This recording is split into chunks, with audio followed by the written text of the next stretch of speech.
기독교는 이 피에 대한 이야기를 많이 합니다. 피, 생명이다, 먹지 말라. 레위기에 나와 있습니다. 먹지 말라. 피는 생명이다. 그래서 어느 사람은 피로 만든 음식이 뭐죠? 그걸 먹지 못하게 안 먹는 분도 있어요. 그거는 좀 다른데, 오늘 본문에도 내 피를 먹어라 이렇게 얘기를 해요. 거기서 내 피라고 하는 분은 예수님이죠. 내 피를 먹어라. 그리고 살도 먹어라. 이것을 먹으면 영생한다 이렇게 얘기를 해요. 어떻게 도대체 사람의 살을 먹고 사람의 피를 먹습니까? 좀 이상한 말을 하는 건 아닙니까? 라고 우리는 반문할 수 있습니다. 당연히 그렇게 물어봐야 됩니다. 도대체 예수님의 살과 피는 뭡니까? 우리가 뭘 먹어야 됩니까? 라고 생각해 보면 요한복음 1장 1절에 이런 말씀이 있습니다. 태초에 말씀이 계시니라. 이 말씀이 하나님과 함께 계셨으니 이 말씀은 곧 하나님이시라. 말씀이 계셨는데 이 말씀이 곧 하나님이래요. 예수님은 하나님이십니까? 아닙니까? 하나님이십니다.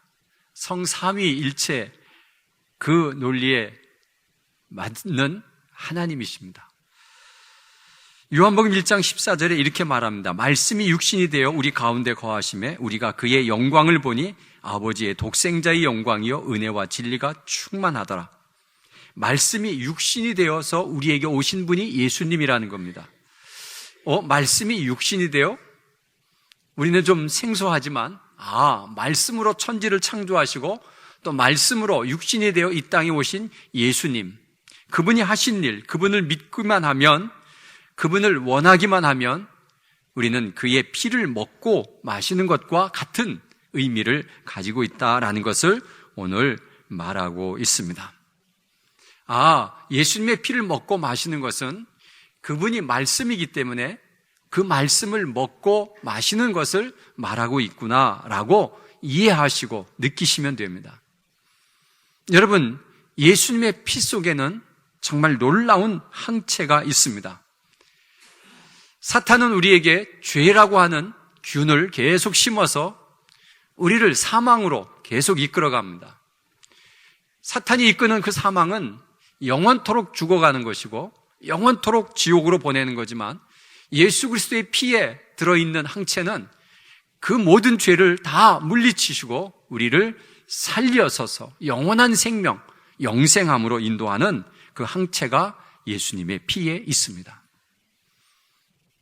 그러면 그 피가 말씀이라면 이 말씀 속에 우리가 죄에서 벗어날 수 있는 항체가 말씀 속에 있는 것을 믿으십니까? 말씀에 능력이 있고 말씀에 힘이 있고 말씀으로 창조하신 그 말씀을 먹고 마심으로 인해서 우리에게 영생함의 항체가 살아난다는 것을 믿으시기를 간절히 바랍니다. 그 말씀을 자주 먹으십니까?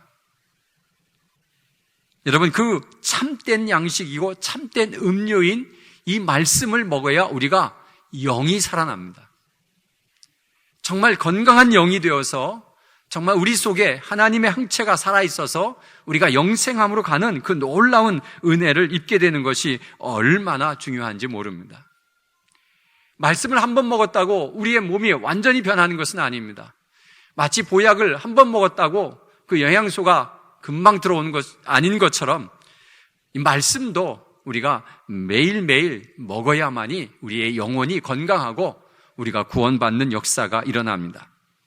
그래서 여러분, 말씀을 듣고 말씀을 먹는 그 큐티, 말씀을 읽는 것, 그래서 말씀을 계속 묵상하고 읽는 것, 이것은 곧 우리가 하나님의 말씀을 먹고 마시는 것과 똑같은 현상을 우리에게 주고 있는 것입니다. 그래서 여러분, 큐티 하셔야 됩니다. 매일 아침 큐티 책을 펴고 읽으면서 묵상하시면서 오늘도 하나님이 주시는 양식을, 음료를, 그것을 먹고 마심으로 하루를 건강하게 멋지게 살아갈 수 있고, 그것을 먹은 사람은 죄가 침투해도 금방 거절할 수 있고, 이것은 아니지라고 바로 거절할 수 있는 힘이 우리에게 있는 것입니다. 그렇기 때문에 여러분, 이 말씀을 늘 먹고 말씀의 자리에 가 있는 것 너무 소중합니다. 큐티가 안 되시면 새벽 기도를 오세요. 새벽 기도에 큐티 책을 가지고 말씀을 들려주게 되어 있습니다. 여러분, 우리는 그 말씀을 먹고 마시는 일, 참된 양식과 참된 음료임을 믿으시기를 간절히 바랍니다. 오늘은 성찬식을 하는 날입니다. 이 성찬식에서 늘 읽어주는 본문이 있는데 그 본문이 오늘 본문과 비슷합니다. 여기에서도 피를 먹으라, 살을 먹으라 이렇게 표현합니다. 그래서 고린도전서 11장 23절에서 29절까지의 말씀을 잘 읽어드리겠습니다. 잘 들어보시면 좋겠습니다. 내가 너희에게 전한 것은 주께 받은 것이니 곧 주 예수께서 잡히시던 밤에 떡을 가지사 축사하시고 떼어 이르시되 이것은 너희를 위하는 내 몸이니 이것을 행하여 나를 기념하라 하시고 식후에 또한 그와 같이 잔을 가지시고 이르시되 이 잔은 내 피로 세운 새 언약이니 이것을 행하여 마실 때마다 나를 기념하라 하셨으니 너희가 이 떡을 먹으며 이 잔을 마실 때마다 주의 죽으심을 그가 오실 때까지 전하는 것이라. 그러므로 누구든지 주의 떡이나 잔을 합당하지 않게 먹고 마시는 자는 주의 몸과 피에 대하여 죄를 짓는 것이니라. 사람이 자기를 살피고 그 후에야 이 떡을 먹고 이 잔을 마실지니 주의 몸을 분별하지 못하고 먹고 마시는 자는 자기의 죄를 먹고 마시는 것이니라. 성찬 때 늘 읽어주는 말씀이고 또 성찬 안에 기본 진리가 담겨 있는 말씀입니다. 여기에는 몇 가지 뜻이 있습니다. 첫째, 성찬에는 감사의 표현입니다. 왜 이것이 성찬에 감사의 의미를 담고 있는가 봤더니 여러분, 사람에게 아주 아름다운 감정이 있는데 그것이 감사입니다. 하나님이 지으신 피조물 가운데 유일하게 사람만이 가진 고상하고 고귀한 감정, 그것은 감사였습니다. 이 감사라고 하는 이 단어를 헬라어로 말하면 유카리스트라고 합니다. 유카리스트. 그런데 유카리스트에 다른 뜻이 있는데 그것은 뭐냐면 성찬, 성만찬이라는 단어입니다. 그래서 카톨릭에서는 성만찬을 할 때 유카리스트를 하자 이렇게 이야기를 합니다. 이 명칭은 본래 마태복음 26장 27절에 잔을 가지시고 감사 기도를 하시고 라고 하면서 그때 감사 기도 하시고 나서 떡을 나누고 잔을 나누는 그런 일들을 했습니다. 그래서 이 성찬에는 감사의 아주 중요한 의미가 담고 있습니다. 여러분, 왜 중요한 의미를 담고 있느냐 하면 예수님이 우리를 위해서 보혈의 피를 흘리고 죽으심으로 인해서 우리가 죄가 용서함 받고 용서함 받은 의로운 사람으로 하나님 나라에 갈 수 있는 특권을 우리가 누렸다는 것이, 이것이 얼마나 감사한 일인지 모릅니다. 그래서 여러분, 우리는 진정으로 이 성찬 예식을 할 때 가장 가지고 있어야 할 마음의 자세는 감사함입니다. 왜냐하면 나를 구원해 주셨기 때문에 그렇습니다. 여러분, 주님은 인류를 위해서 인류를 구원하러 이 땅에 오셨습니다. 그러나 인류를 구원한 게 중요한 게 아닙니다. 더 중요한 것은 그 인류 가운데 내가 구원받았다고 하는 사실입니다. 인류는 구원받았는데 내가 구원받지 못했다면 이건 진짜 억울한 일입니다. 여러분, 어떻게 해서라도 나는 구원받아야 된다고 하는 생각에 하나님이 나를 선택하시고 구원받게 해주신 그 은혜가 얼마나 큰가를 느끼면 여러분, 우리는 감사하지 않을 수 없습니다. 정말 나를 구원해 주신 그 은혜가 너무 감사해서 하나님 앞에 감사하는 마음으로 이 잔과 이 빵을 먹는 성찬 예식에 참여해야 됩니다. 그런데 여러분, 우리의 마음속에 그런 마음이 별로 안 드신다면 자주 하는 것인데 그러고 주니까 먹지, 이런 마음이 있으시다면 여러분, 구원의 문제를 다시 생각해 보시길 바랍니다. 내가 진짜 구원받았는가를 다시 한번 점검해 보시길 바랍니다. 구원받았다고 하는 확신이 있는 자가 이 성찬에 참여하면서 감사한 마음이 없다고 하는 것은 아직 구원받지 못했을 수도 있습니다. 정말 감사한 마음. 여러분, 내가 물에 빠졌다 살아났다면, 그 나를 살린 사람 앞에 가서 감사한 마음이 없다면 그건 죄악입니다. 너무 감사한 일이죠. 어떻게 보답할까요? 내가 어떻게 살았는데요? 하는 그런 감사의 표현이 있어야 되는 것은 당연하지 않겠습니까? 그래서 여러분, 우리가 성찬에 참여할 때 가장 큰 의미는 내가 진정으로 내가 구원받은 것이 확신하며 감사한가를 생각해 보면서 감사한 마음으로 성찬에 참여하시기를 간절히 바랍니다.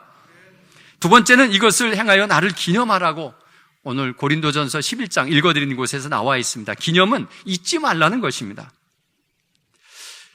잊지 말라. 언제까지 잊지 말라? 주님이 오실 때까지 잊지 말라는 거예요. 절대로 잊지 말라. 왜 잊지 말냐면 내가 구원받은 것이 다른 사람도 구원받고 나도 구원받았는데 나도 그 사람의 한 사람이지 이렇게 생각하면 안 되고, 내가 구원받았다고 하는 그 구원 속에 어느 한 사람이 비참하게 십자가에 매달려 죽고 살을 찢기고 피를 흘리는 그런 비참함을 당했다는 것입니다. 그래서 우리가 그것을 대신해 준 분이 누구냐 하는 것을 절대로 잊지 말라는 겁니다.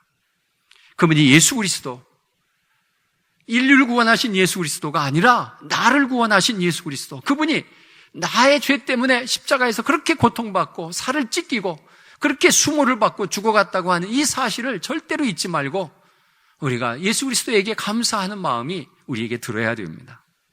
그래서 기념하라고, 계속 기념하라고. 이것이 얼마나 중요한지 카톨릭에서는 모든 미사 가운데 다 성찬 예식이 들어갑니다. 그러다 보니까 감사하는 마음이 너무 사라져서 우리 개혁교회에서는 적게 하자, 그리고 할 때마다 진실된 마음으로 하자라고 해서 좀 적게 합니다. 여러분, 이것이 얼마나 소중한 것에 대해서 우리는 늘 생각하며 절대로 기념하며 잊지 말라고 하는 것을 잊지 마시기를 간절히 바랍니다. 세 번째는 그가 오실 때까지 전하는 것이라, 고전 11장 26절의 말씀입니다. 그가 오실 때까지.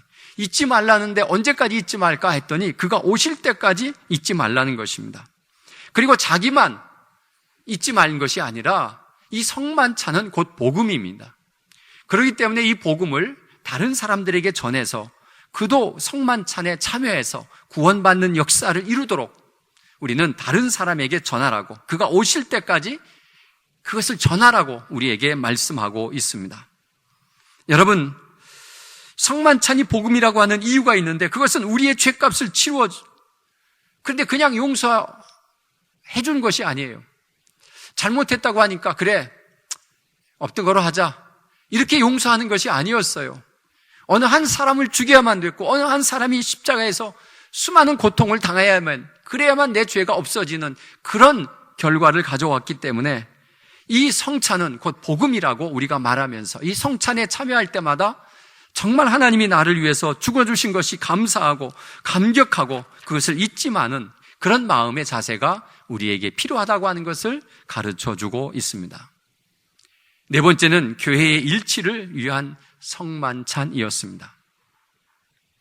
예수님께서 십자가에서 피 흘리신 것은 자신의 희생을 통해서 우리 인류를 구원하신 놀라운 구원의 방법이었습니다. 예수님의 그 십자가의 죽으심은 화목 제물이 되었다라고 말씀하고 있습니다. 화목 제물은 누구와 내가 다투었으면 그것 때문에 제물을 드리고 서로 화해하는 그런 과정의 제물이 화목 제물입니다. 우리는 하나님 앞에 문제가 생겼습니다. 죄를 범함으로 쫓겨나는 그런 문제가 생겨서 예수 그리스도가 자기가 제물이 될 테니까, 그래서 하나님 앞에 제사를 드릴 테니까 하나님 우리 인간들을 용서하시고 받아주십시오라고 하는 그 화목 제물이 되었다라는 사실입니다. 그래서 우리는 하나님과 일치가 되고 하나님과 화합하고 하나님과 함께 할 수가 있는 것입니다. 예수 그리스도 때문에 우리는 하나님 곁으로 갈 수 있는 길을 열었습니다. 그것이 일치라고 하는 단어로 말하고 있습니다. 사도 바울이 고린도전서 11장을 이야기하면서 성찬을 가르치면서 그 고린도 교인들에게 야단을 칩니다. 왜냐하면 분쟁이 있습니다. 누구는 바울파, 누구는 베드로파, 누구는 바나바파 막 이렇게 하면서 자기들끼리 편을 나눠서 가끔 싸웠습니다. 그리고 성찬할 때 어려운 사람들을 돕지 않았습니다. 이 성만찬은 저녁 식사입니다. 예수님께서 12명의 제자를 가지고 저녁 식사를 하시다가 어느 날 빵을 이렇게 띄면서 전체에 얘기하면 이것은 내 살이다. 이것을 먹고 나를 기념해라. 포도주를 따르면서 한 잔씩 돌리면서 이것은 내 피다. 자, 이렇게 성만찬을 했던 겁니다. 저녁 식사를 했던 겁니다. 그래서 초대교회는 저녁 식사를 했습니다. 그런데 교회에서 저녁 식사를 다 준비해서 하는 것이 아니라 각자 싸왔습니다. 그리고 만찬이 되면 자기가 싸온 음식을 갖다 놓고 같이 먹으면서 거기서 이제 성찬 예식을 하게 되는데, 부자들이 많이 싸왔습니다. 그리고 부자들끼리 모여서 다 먹어버리고 끝내버렸습니다. 가난한 사람은 도시락도 못 싸오고 그런 것도 못 싸와서 그냥 올 때도 있고, 또 늦게 와서 하면 아무것도 없는 겁니다. 그래서 이 어려운 사람들이 상처를 받기 시작했어요. 이제 그것이 바울에게 전해지니까 바울이 몹시 화를 내는 것을 볼 수가 있습니다. 고린도전서 11장 22절에 이렇게 말합니다. 빈궁한 자를 부끄럽게 하느냐? 내가 칭찬하지 않겠다라고 말하고, 그러면서 그 하는 말은 성찬을 함부로 하지 마라. 자기를 살펴라. 판단받지 마라. 그래서 32절에 이런 말씀이 있습니다. 우리가 판단을 받는 것은 주께 징계를 받는 것이니 이는 우리로 세상과 함께 정죄함을 받지 않게 하려 하심이라. 쉽게 말씀드리면 자기를 살피라는 것입니다. 내가 누구와 불편한 관계가 없는지, 분쟁이 없는지, 미워하는 마음이 없는지, 또 세상 사람들에게 욕을 먹고 있지는 않는지, 그러면 하지 마라. 잘못하면 그것이 죄가 된다. 왜냐하면 예수님은 우리를 위해서 피를 흘리고 우리의 일치를 위해서, 하나님과 일치를 위해서 그렇게 헌신했는데, 우리는 미워하는 마음을 가지고 예수님의 살과 피를 나누겠다라고 하는 것은 그 하나님 앞에 우리가 죄가 되니 그러지 마라라고 하는 것을 말하고 있습니다. 여러 교단에서 이 성찬의 의미를 공동으로 이렇게 묶어서 선언문을 만들었는데, 선언문 내용이 이렇습니다. 성찬은 교회 일치의 가장 최상의 표현이다. 성찬은 신앙생활의 원천이고 절정이다. 성찬은 교회 갱신을 위한 기초이며 기준이다. 성찬식에서 믿는 사람들의 공동체는 그리스도와 더불어 세워진다. 성찬식에서 교회 구성원들의 일체감이 성령을 통하여 늘 형성된다. 이 공동선언문 가운데 가장 핵심인 단어가 뭔가, 또 가장 많이 사용되었는가 봤더니 일치였습니다. 성찬을 할 때 여러분, 우리가 일치하는 마음, 연합하는 마음, 화목한 마음, 이 굉장히 중요한 것을 말합니다. 왜냐하면 예수님이 십자가에서 우리와 하나님을 일치시켰습니다. 화합시켰습니다. 그래서 여러분, 우리도 예수님께서 화목 제물이 되어 주신 것처럼 우리도 성찬에 참여하려면 정말 내가 분쟁이나 미워하는 거나 세상에 욕먹는 일이 없는지를 생각하고 자기를 살핀 후에 성찬에 임하라고 우리에게 말씀해 주고 있는 것입니다. 여러분, 우리도 오늘 성찬에 참여하면서 자기를 살피는 생각이 필요합니다. 그리고 성찬에 참여하는 자가 이런 신앙 고백이 있어야 됩니다. 그래서 이런 신앙 고백을 해야만이 우리는 성찬에 참여할 수가 있습니다. 누가 당신은 참여해도 됩니다, 안 됩니다를 판가름하지 않습니다. 여러분 스스로가 내가 참여해야 되겠다, 안 해야겠다는 본인이 깨닫게 됩니다. 그래서 제가 이런 신앙 고백을 말할 때에 여러분이 아멘으로 좀 화답해 주시면 성찬을 할 수 있는 은혜가 여러분에게 임하는 것입니다. 제가 읽을 때 여러분 그것이 아멘 느껴지시면 아멘으로 크게 화답하시면 좋겠습니다. 첫째, 예수님은 그리스도이며 살아계신 하나님의 아들이심을 믿으십니까? 예수님의 고난은 당신의 죄 때문이라고 믿고 있으십니까? 예수님의 죽음으로 당신의 죄가 해결되었다라고 믿고 계십니까? 예수께서 죽었다가 사흘 만에 부활하셨다는 것을 믿으십니까? 예수님의 부활 때문에 당신도 부활할 수 있음을 믿으십니까? 당신이 죽은 후에 천국에 갈 수 있다는 믿음이 있으십니까? 이제 죄를 짓지 않고 올바른 크리스찬의 생활을 결심하십니까? 주님의 몸인 교회를 위해 헌신과 충성을 다하기로 결심하십니까? 예, 여러분이 아멘으로 대답하셨으면 성찬을 참여할 의무가 있습니다. 그래서 지금 성찬을 시작하도록 하겠습니다.